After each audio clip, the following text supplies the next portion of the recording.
করতে পারবো? এক লাফে কোনো দিন হয় না। যে কোনো ইউটিউবারকে দেখুন, এই যে আমি ইউটিউবে কাজ করছি, আমি ভিডিও আপলোড করি, আমার ভিডিওতেও যে হিউজ পরিমাণে আমি ভিউজ নিয়ে আসতে পারি তা কিন্তু নয়।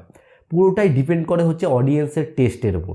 সবসময় আপনাকে জানতে হবে আপনি যেই অডিয়েন্সটা তৈরি করেছেন, 500 হোক, 1000 হোক, 100 হোক, 200 হোক, তারা কি জিনিস দেখতে পছন্দ করে, তাদের পছন্দের জিনিসগুলো কিন্তু আপনাকে ডেলিভার করতে হবে।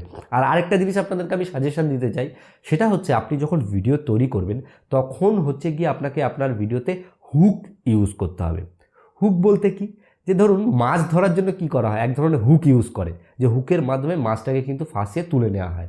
সেরকম কি করতে হবে, যেহেতু মানুষের এখন অডিয়েন্সের যে অ্যাটেনশন স্প্যান সেটা কমে গেছে, মানে মানুষ শর্ট কন্টেন্ট দেখতে পছন্দ করছে, আর এই সময় এসে লং ফর্ম কন্টেন্ট তৈরি করতে গেলে স্টার্টিংয়ে ভিডিওর আপনাকে এমন কিছু তথ্য বলতে হবে যে এই ভিডিওর মধ্যে এই আছে, এই ভিডিও দেখলে এই হয়ে যাবে, বা একটা অবাক কিছু ক্রিয়েট করতে হবে, হাইপ ক্রিয়েট